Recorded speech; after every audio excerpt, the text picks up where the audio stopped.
Okay, we'll go ahead and start it. All right.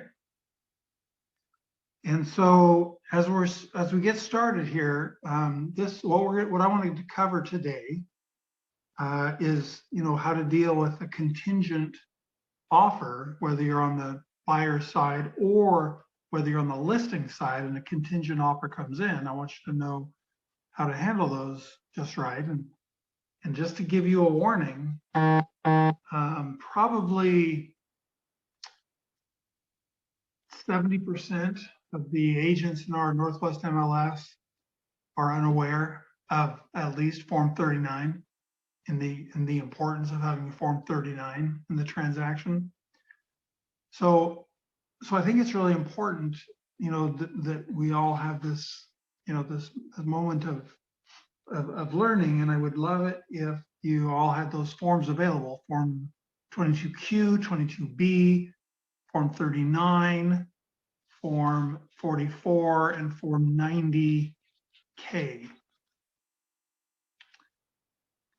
So these are the essentials that we use when we're dealing with a contingent offer. So when I say contingent offer, of course, there's contingencies of all kinds. There's contingencies of financing, contingencies of inspections, contingencies of title. But we're talking specifically, when we're talking about these contingent sales, we're talking about when the buyer has to sell their house in order to move forward and buy the house, the listed property that they want to be the buyer for. So whether you're on the buyer side or on the listing side, you just need to know what forms need to be there. And so first of all, if the buyer's property that has to sell is already under contract, it's already pending, then the form we would use is Form 22Q. Form 22Q is the form we use when the property that the buyer has to sell is already under contract. It's already in mutuality. So when you use the Form 22Q, it's making the transaction not contingent upon selling their property. It's making it contingent upon closing of an already sold property. And so with that 22Q, you're going to have to include a copy of the purchase and sale contract and for that contingent property. And so, as a listing agent, if that comes in with a 22Q and then you look at the contract and that contract looks really iffy, there's some questions you probably want to ask of the other agent to try to firm down some things and make sure it's going to be a reasonable offer for your seller to accept. Not that you're the decision maker, because of course you're not, but you are the advisor, and you want to make sure you're guiding and protecting your client as the listing agent. But on the Form 22Q, it's pretty simple, just 5 items on there. So the first item is lines 5 through 9. This is number 1, which is that stating that the sale is contingent upon the closing of the sale of the buyer's property, and then you put in the address of the buyer's property there on line 6. On line 7, you're going to put in the date of the pending sale. And then I noticed that they put that new in there. They put in parentheses the pending sale. And that used to be one of my most asked questions. So it's what goes in that blank right there. And so I think it wasn't just me, it was the MLS was getting asked that too. And so anyway, so you put in the date of that pending sale in, and then a copy of that pending sale. And then number 2 is for pending sale closing date. So you would just it says that the buyer may not extend that closing date. if such extension would delay the closing of this agreement without the seller's written consent. And so you might need to get the seller's written consent if you represent the buyer, they're under contract, waiting for it to close, and there's some kind of problem, and there's going to be a delay. Okay, so that would need seller's permission. And then number 3 is if through no fault of the buyer, the pending sale does not timely close, this agreement shall terminate, and the earnest money shall be refunded to the buyer. Okay, but the buyer could waive the contingency.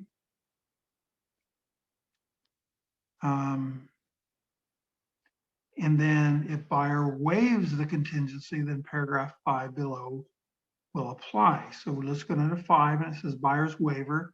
Buyer's waiver of this contingency, this is the 22Q. Buyer's waiver of this contingency constitutes the waiver of all other contingencies in this agreement, including without limitation any inspection, financing, or other contingencies. So you got to remember, not just with the 22Q, but also with the 22B, that either one of those, if the buyer waives the contingency, then they're waiving everything, inspection, financing, everything.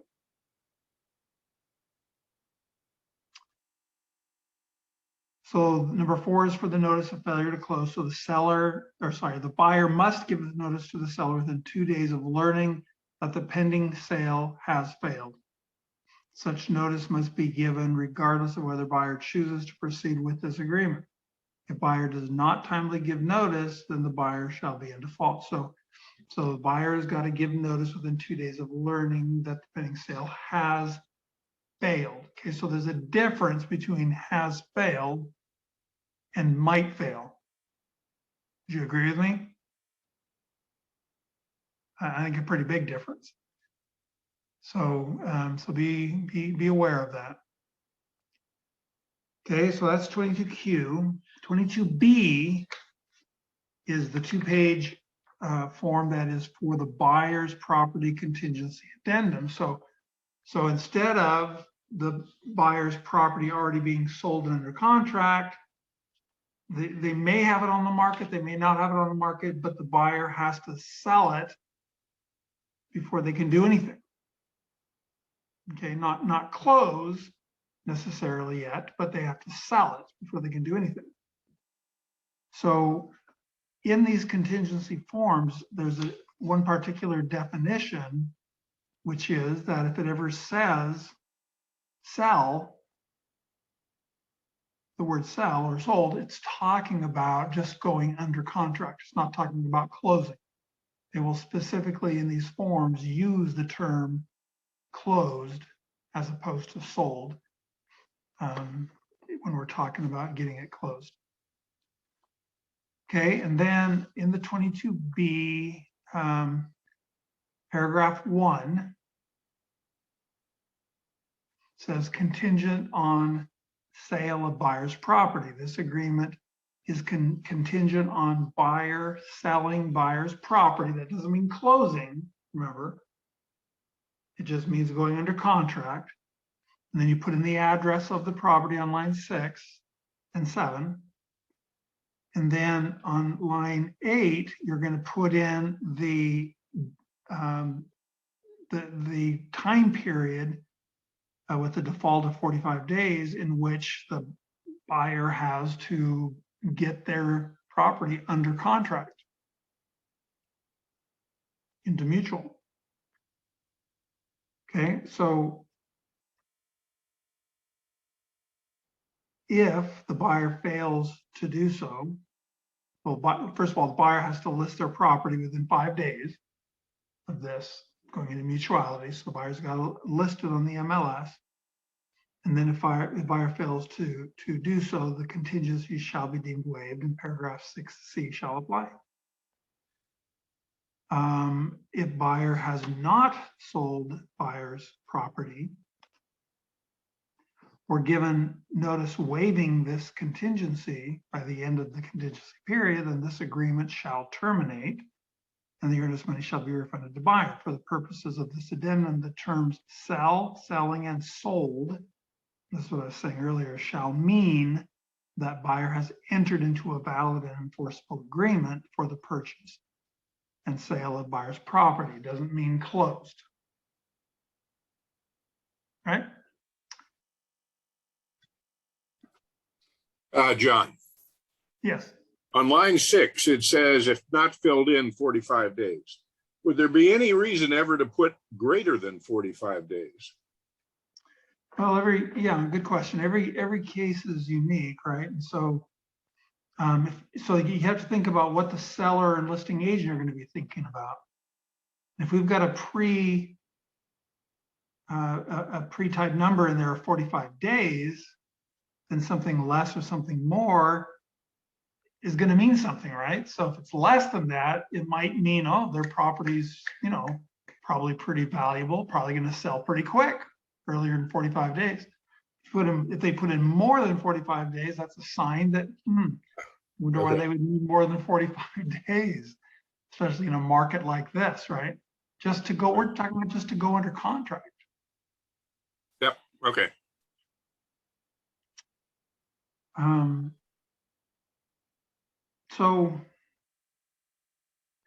So paragraph number 2 is when the seller's consent is required on the sale of the buyer's property. So there's 2 instances given here where, in order for the buyer to accept an offer on their house they're selling, the buyer is going to have to obtain the seller's written consent. And that is when the new buyer's offer to purchase the buyer's property is contingent on the sale or closing of that second property. Or if it has a closing date of either more than 30 days or, less than 30 days or more than 60 days. And if buyer accepts such an offer without seller's written consent, the seller shall have 3 days to terminate this agreement. So the buyer who is coming with a contingent sale and is pending with a contingency of selling their house, when a new buyer's offer comes in on theirs, they've got to be careful of those 2 things to make sure that it's not going to be less than 30 days or more than 60 days, and to make sure that it's not contingent itself, because we had in the past years, ladies and gentlemen, we had some really nightmares when we had a contingent offer that was contingent on a contingent offer and a contingent offer and a contingent offer. And it was just a nightmare, and the lawyer's nightmare more than anything. So so that's one of the provisions that exists now in our Form 22B. Number 3 is for the loan application. So in that one, we're going to mark one of 2 check boxes, either the checkbox on line 28 or the checkbox on line 29. So, so for making the buyer's loan application, our buyer who has to sell their property, are we going to make the deadline for their loan application 5 days from mutuality, or on line 29, 5 days from going under contract with a new buyer on the buyer's property? Okay. So that's probably the one that would get checked most often, I would think, the one on 29. But 28, if the buyer really wants to show their sincerity in moving forward, they don't think there's going to be any problems selling their house, maybe that's one thing that'll set theirs apart and get theirs accepted. Because remember, if they're competing with another offer, we're not so much worrying about their competing with another contingent offer. We're worried about theirs being contingent and competing with an offer that's non-contingent. And so if we're trying to get our buyer's offer accepted, we're probably going to have to show some really strong showing of good faith, right? That they really believe it's going to sell fast.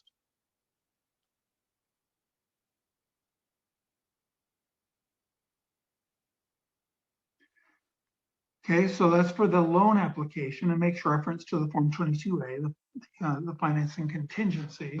So sometimes just to make sure that you're in sync with me on this. Sometimes I have agents who say, well, the buyer's got to sell their house, and yeah, they're going to get a loan. They're going to have to borrow some money, but the majority of it's going to be, coming from the sale of their house. So does the contingency form 35, sorry, not 35, does the contingency form 22B make it so they don't have to use the form 22A financing addendum? No, they're completely separate things. So if there's going to be money borrowed, they have to use form 22A and disclose in that regard that there's going to be money borrowed. And then they're also going to be using this form 22B and checking whichever one applies, either line 28 or line 29, for making application within 5 days of mutuality, or is it going to be within 5 days of the contract with the buyer? Number 4, paragraph 4, is just a simple statement that the property is going to remain on the market. The seller's property is going to remain on the market while the buyer is trying to get their house sold. So if it sounds like the two are going to be in a horse race to see who can sell whose house first, yeah, they are. Sellers trying to sell theirs, and the buyer's going to be trying to sell theirs. And if the buyer sells theirs first and gives notice, now the seller's locked in.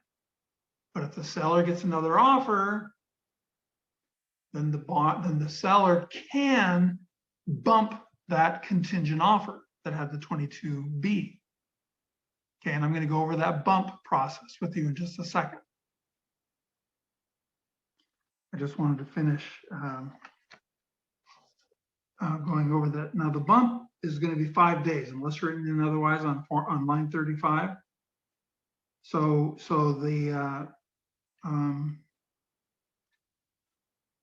the seller accepts another offer, they have to give a bump notice and give the buyer 5 days to do something, either to show that their house is under contract or to waive the contingency of selling their home. So to me, 5 days in this market is too much time.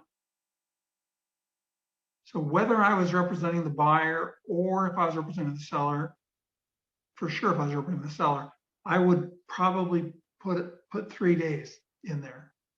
The reason I would do that if I was representing the buyer is because I would want the seller to understand that we're not sitting around dangling our legs in the water off the dock. We're moving and we're serious about getting this thing sold and closed and closing on theirs. And a seller's biggest fear is being locked in with somebody for months and never not being able to move on with their life. So that seller wants to know that that you're a serious buyer, you're going to get things moving quickly. So probably that's going to require that form be written in as 3 days to show that seriousness. But that's up to your buyer, obviously. So you talk to them about it and see how they want to deal with that. The second page of this 22B is the first paragraph on the second page is paragraph 5. And that is when the contingency is satisfied, when the buyer goes under contract, then they have to give the seller notice within 2 days of entering into an agreement to sell their property. And they would have to include a copy of that purchase and sale agreement with that notice. Okay, the notice is going to be 90K.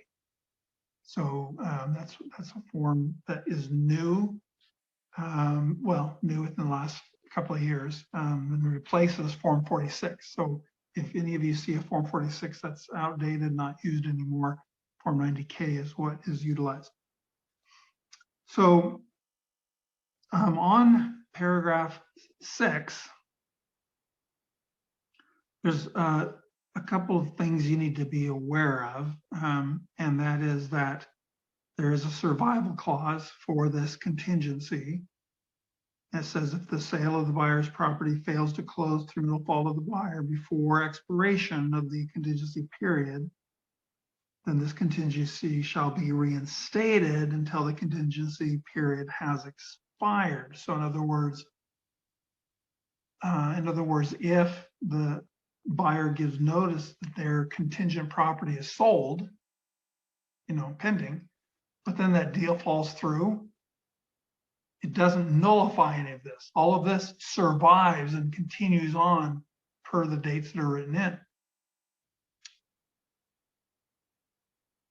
For some reason, Kelly, I feel like you just went through this. Is that my imagination? Anyway, I was thinking you did a few months ago. Anyway, so in paragraph 6, B,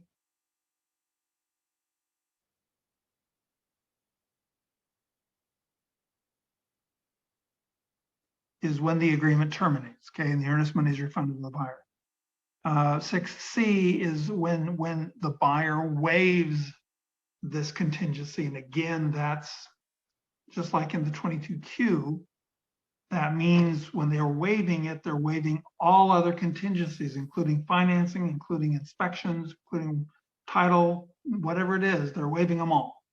Okay, when they waive this contingency, home sale contingency. So I want you to think about how these things lay out, because when this happens, it all happens fast and furious, and you do have a little bit of time to think about things. So a period of 5 days or less in computation of time, does that include weekends and holidays?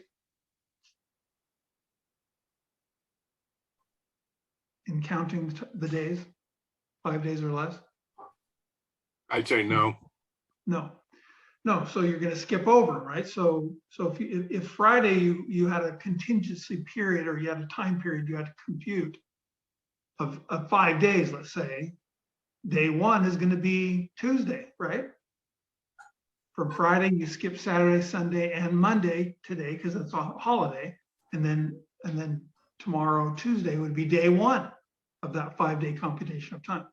Wednesday's day 2, Thursday's day 3, Friday's day 4. Which day is day 5?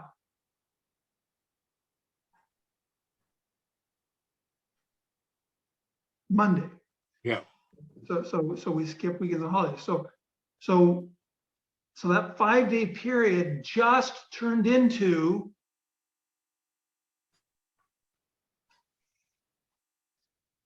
9-10 days, right? So if we were actually counting the weekends and holidays, so by being aware of those computations of time and being aware of those things, if your buyer received a bump notice, and let's say that you kept it at 5 days, okay, that's actually could end up giving you 9 or 10 days to figure something out. And so I just think that's a lot of time. And I think a seller is wise to put, to counter offer an offer and put in that 5 days for receiving for sending off a bump notice, that they would be wise to do 3 days. That's in paragraph 4, line 30, where you would put in 3 days. I've seen it put in as 1.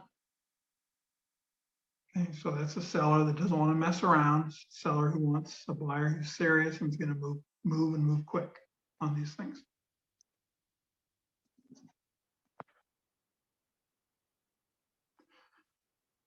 Okay, so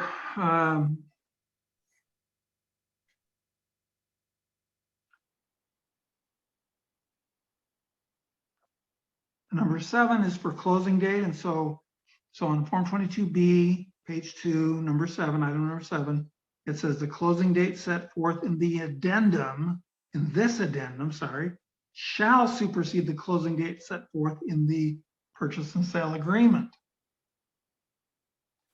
Okay, so the priority is going to be the closing date written in to this agreement, 22B.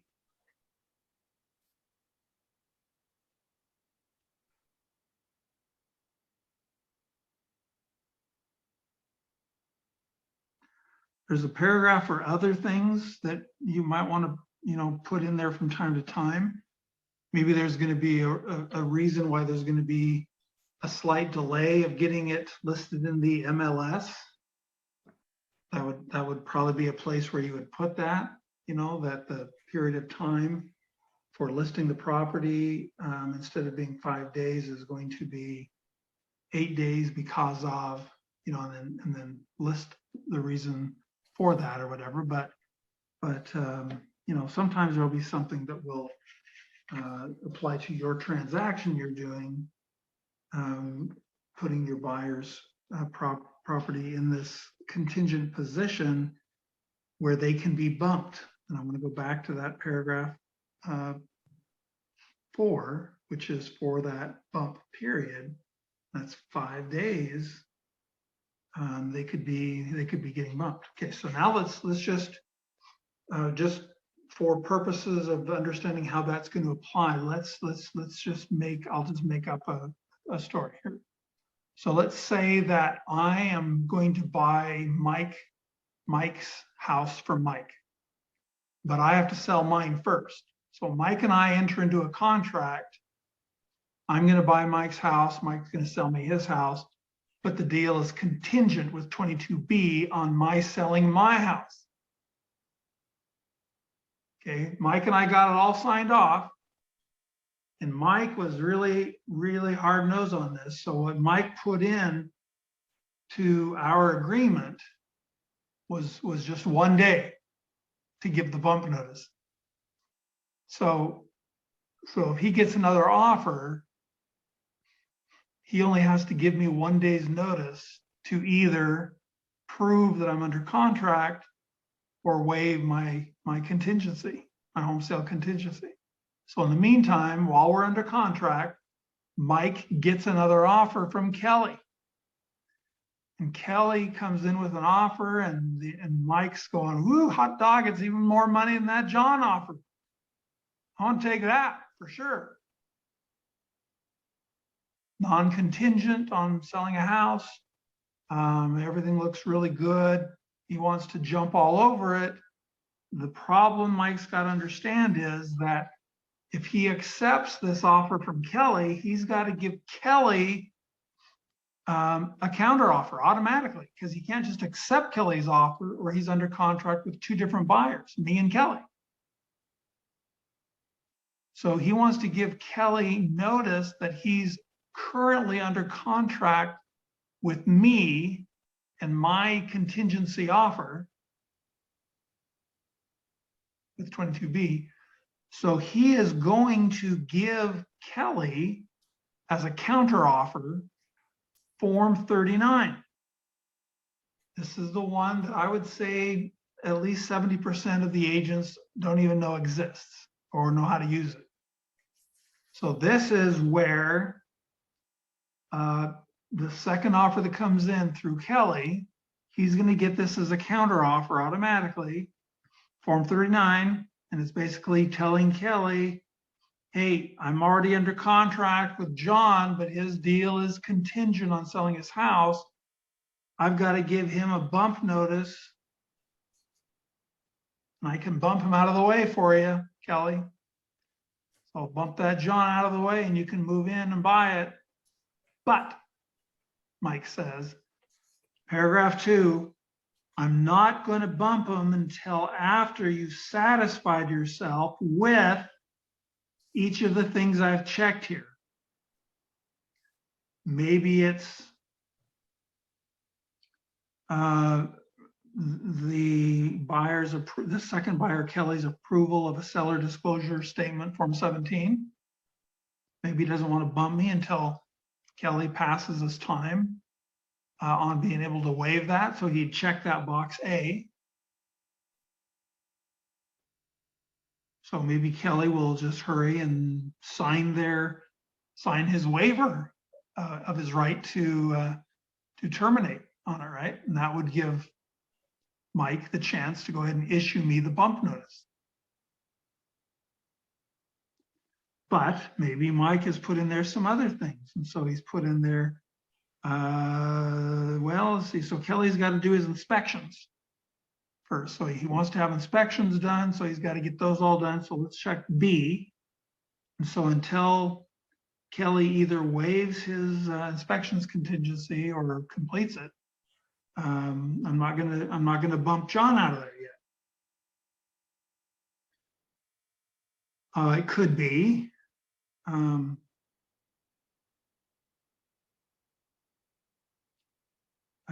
you see there's a feasibility part in there. There's a condo resale certificate part in there. There's a financing addendum 1E on paragraph E or item E that could be checked, which would be that Kelly's going to have to either waive that financing contingency or show that he's got the loan approval. And then F could be any other thing that I had in my deal as that Kelly had in his deal as a contingency. He might have to waive that before Mike issues the bump notice to me. Okay, once those things have been completed by Kelly, who is the second buyer who's come along now trying to bump me out of there. Now we go to paragraph 3. So it says within 1 day, if not filled in, of second buyer's notice that all contingencies selected have been satisfied, a bump notice shall be given to the first buyer, which is me in this example. So Mike's going to give me within 1 day a bump notice within 1 day of Kelly showing that those things are done. I got to tell you, when I go through this, I just smile because I just love it. I love this process because we didn't used to have it. It used to be just mayhem going through these things. But this is really pretty clear. Okay, so then the seller shall inform the second buyer, Kelly in this example, of the results of the first buyer's response, which is me, to the bump notice.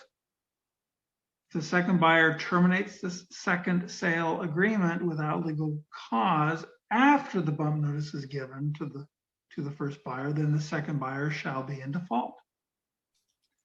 So if Kelly wants out of the deal, he's going to have to do it before Mike bumps me, first buyer.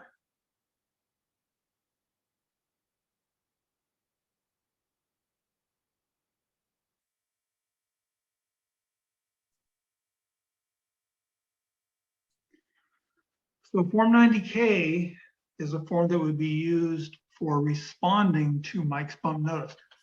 The form Mike's going to use to bump me, once Kelly's completed those things on Form 39 and gives notice that they're completed, then Mike's going to bump me using Form 44. Form 44 is the bump notice. And it's pretty short and sweet. Seller gives me notice, I'm the first buyer, notice that seller has accepted another offer to purchase the property as permitted in our contract, unless buyer gives notice before expiration of the bump period, which we go back to that line, or paragraph 4 of 22B. 5 days by default, but we were talking about maybe putting that in as a 3, right?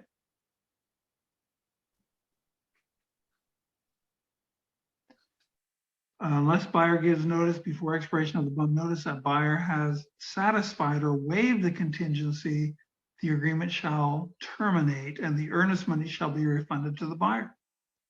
Buyer should use the bump response Form 46 to respond to this notice, but again, 46 has been supplanted with a Form 90K. So Form 90K is now the form that would be used instead of Form 46.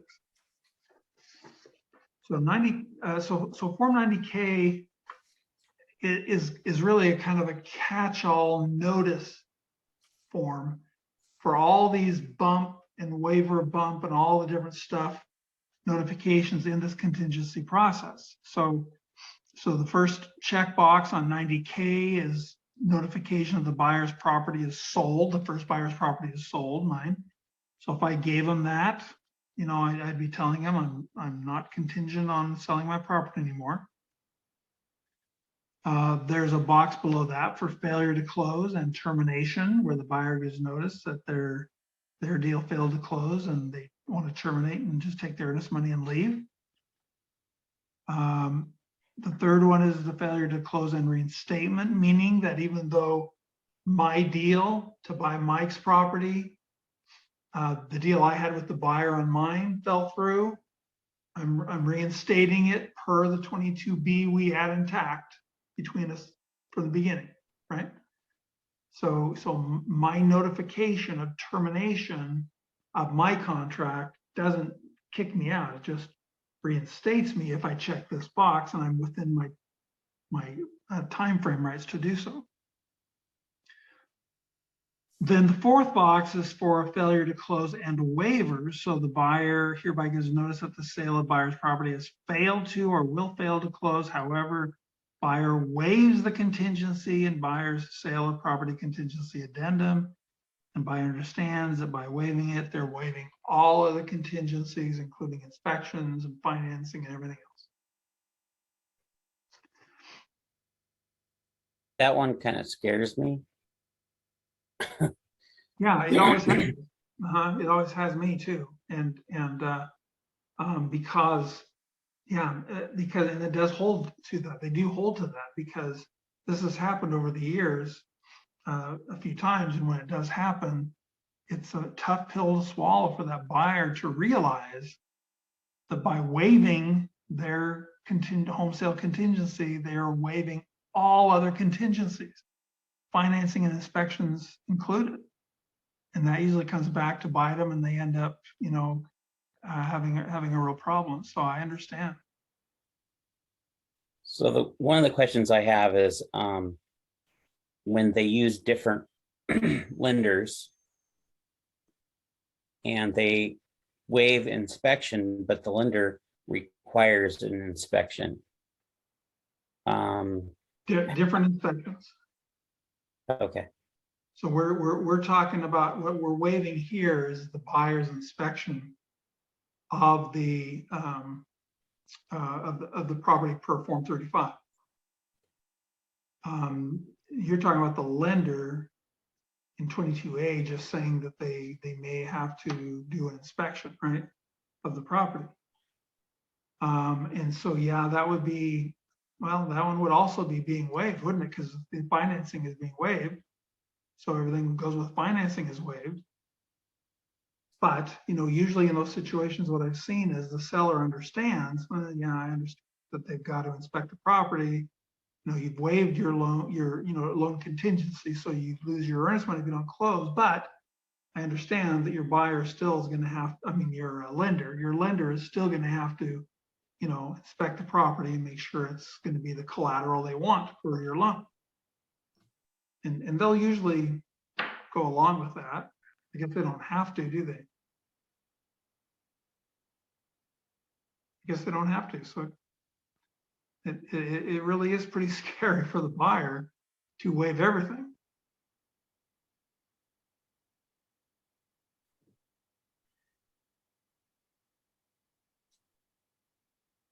John, a question on the lender in that example. Do they do the appraisal on a contingent deal or do they sit on it until there's some determination of whether they can sell their house? Because if they didn't do the appraisal, he closed everything, waived everything, the original closing date's probably still in effect, but they may not have enough time to do the appraisal. So how does that all mesh together? Yeah. So going back to the Form 22B on that paragraph, what was it, three for loan application. Depends on when they had to make loan application by, whether it was going to be within 5 days of mutuality or within 5 days of going under contract with the contingent property. So if it was within 5 days of simple mutuality, then the application's been made, then the appraisal could be ordered any moment after that. So long before that buyer's property goes under contract. Right, but then I would assume the buyer is under obligation to pay for the appraisal if it falls apart. Correct. The lender has to pay for the appraisal, right? Correct. It's part of fees. That's correct. Okay. Yep, that's exactly correct. I had a question on Form 22B. On the Chapter 2, line 16 and 17. Well, mostly about the B 19.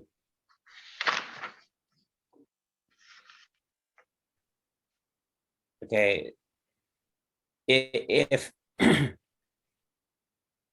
you have to disclose that you're less than 30 days or more than 60 days. Either situation, correct.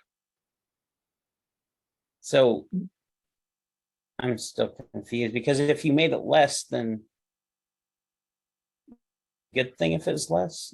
Well, yeah, but the fear is that you're catching the seller with his pants down because he's not ready to close. He's still got other things he's got to do. So, so by making it no less than 30 days, okay? Because what if it was 10 days? The seller suddenly has to just drop everything and go. You know, they're saying they've got to give them at least 30 days to prepare, and then no more than 60 days in that other contract. I know what you're saying, because you know, sooner is better, right? So sooner is going to be better. If it can close sooner than 30 days, why is that a bad thing? You know, what if it closed in 15 days? Well, if it closed in 15 days, that buyer could push to now close on the one they want to buy in the next 5 days, and maybe that seller, in the example I was giving Mike, maybe he's not ready. He's totally not ready. And so, so it's more than for the seller to say yes, yay or nay. It's to give them some planning time, some preparation time. The 30 days, the 60 days is just that that's too much time to have more than a 60-day closing.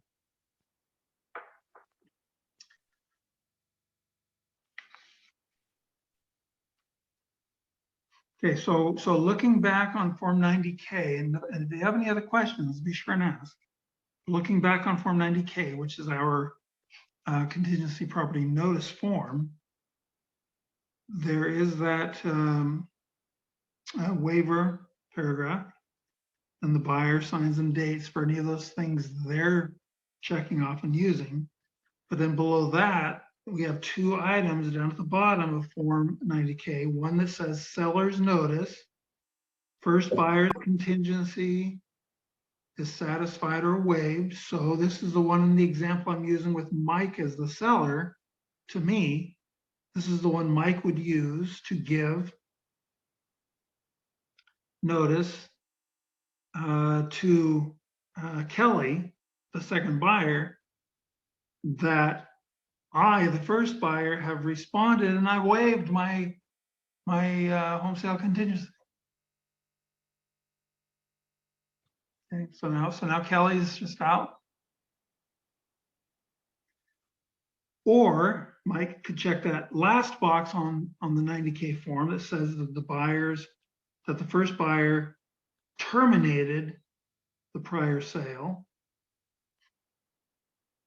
So the seller hereby gives notice to the second buyer, Kelly, that the first buyer, John, responded to the bump notice by terminating the contract. And that Kelly's deal, the second buyer, is now going to proceed to close.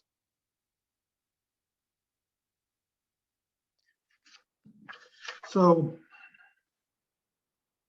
my question here is that you're giving them the 90, this form 90K.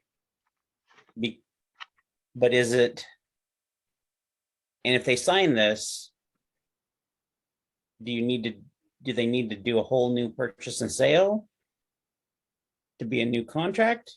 Or does this just need reference? in the 90K, are you talking being with which box being checked? Okay, all right. Let's say I'm buy a home and there's already an offer. Okay, and my offer is better. And they're going to try to, they want to take my offer. They're terminating the sale. So they send me this 90K, or do they send them? Who do they send the 90K to? Okay, well, if I'm the buyer of Mike's house, Mike's the seller, and I'm the buyer of Mike's house, and then you have come along as a second buyer, you, Kelly, come along as a second buyer. Okay, and then Mike is going to have to use the notification form to inform you, the second buyer, as to whether or not, I have been able to waive my contingency, or if I'm just out of the loop, or if I'm going to be able to move forward and buy the property. So he's going to use that form 90K to give me notice either way, or to give you notice either way. Okay. So this 90K is going to serve as a process for me giving notices to Mike, and also for Mike to give notices to you, Kelly, the second buyer. Okay. So you would send back with a sign and sale with a 90K to me, saying that seller notified buyer terminated sale. And so then it's not necessarily then I have to, if I choose not to sign this because maybe it was, a couple days and I don't know if I should have gave that much. And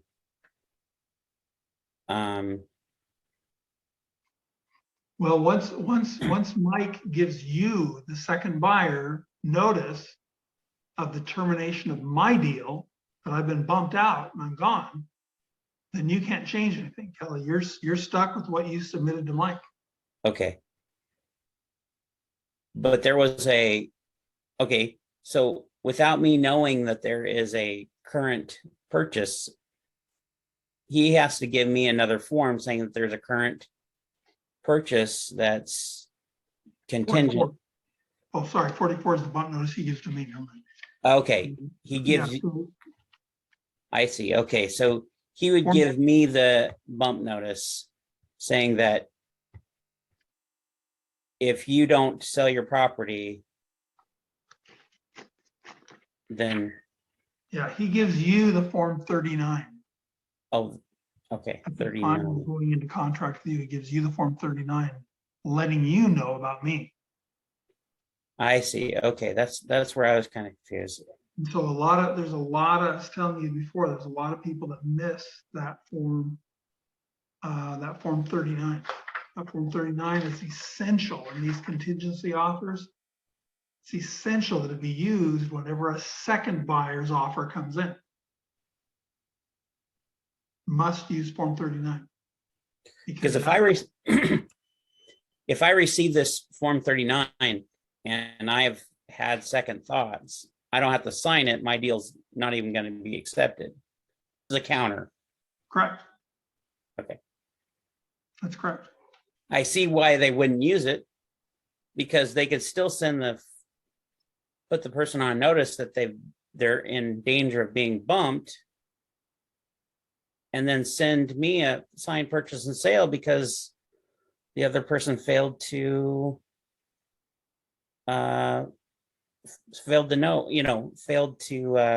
fulfill their side of the contract. So then they have a signed contract and they don't have to give me this notice. They just accept the first purchase. But then there's a signed contract with no notification about there being a previous offer accepted, Right. or what has to be done with it. So, yeah, so it really has to be used. Yep. No, I see. Okay, so this is, yeah, it's a little bit of a complicated process, but it's really important. I'm so glad you guys are all here because it's so important to really understand these forms and know how to use them and appropriately, particularly that Form 39, when Kelly was just again asking about. Oftentimes it's just not used. So really that seller's accepted two different offers with two different people and could be finding themselves in court really quick.